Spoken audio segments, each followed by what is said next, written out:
স্বাগতম বন্ধুরা, আজকের ভিডিওতে আমরা আলোচনা করব এলএসজি বনাম এমআই এর ড্রিম 11 সেরা টিম বিশ্লেষণ। কোন প্লেয়ার ফর্মে আছে, কে আজকের ম্যাচের এক্স ফ্যাক্টর হতে পারে, সবকিছু জানব একদম বিস্তারিত। ভিডিওটি একদম শেষ পর্যন্ত দেখুন। উইকেট রক্ষক ব্যাটসম্যান কিক্যাপ এক নিচোলাস পৌরাণ দারুণ ফর্মে আছেন, হার্ড হিটিং ব্যাটিং করতে পারেন, মিডল ও ডেথ ওভারে দ্রুত রান তুলতে পারদর্শী। কিক্যাপ 2 ঈশান কিষান এমআই পাওয়ার প্লেতে আগ্রাসী ব্যাটিং করে দলের বড় স্কোর করতে সাহায্য করেন। তার স্ট্রাইক রেট ভালো এবং স্পিনারদের বিপক্ষে মার্কাটারি ব্যাটিং করেন। ব্যাটসম্যান কিক্যাপ 3 রোহিত শর্মা এমআই বড় ম্যাচের খেলোয়াড়, অভিজ্ঞ ওপেনার, পেস ও স্পিন 2 ধরনের বোলিংয়ের বিপক্ষে সাবলীল। কিক্যাপ 4 এল রাহুল টেকনিক্যালি সাউন্ড ব্যাটসম্যান, যিনি ধৈর্য ধরে ইনিংস গড়তে পারেন।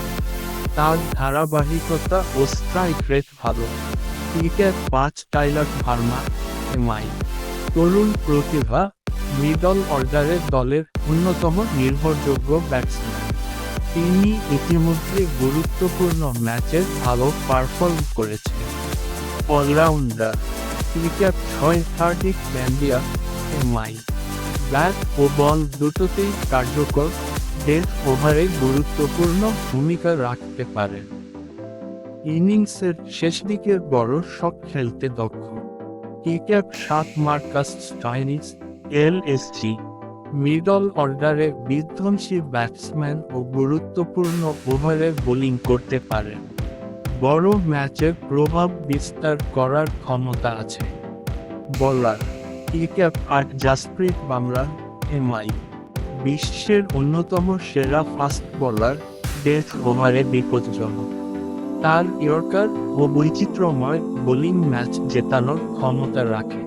কিক্যাপ 9 Ravi Bishnoi LSG leg spinner হিসেবে ভীষণ কার্যকর, মাঝের ওভারে উইকেট তুলে নিতে পারেন।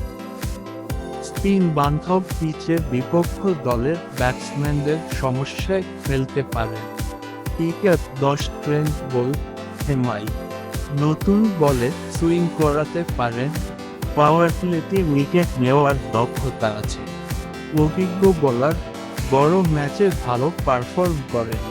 কিক্যাপ 1 অ্যাভেশ কুমার এলএসজি মিডল ও ডেথ ওভারে কার্যকর পেস বোলার।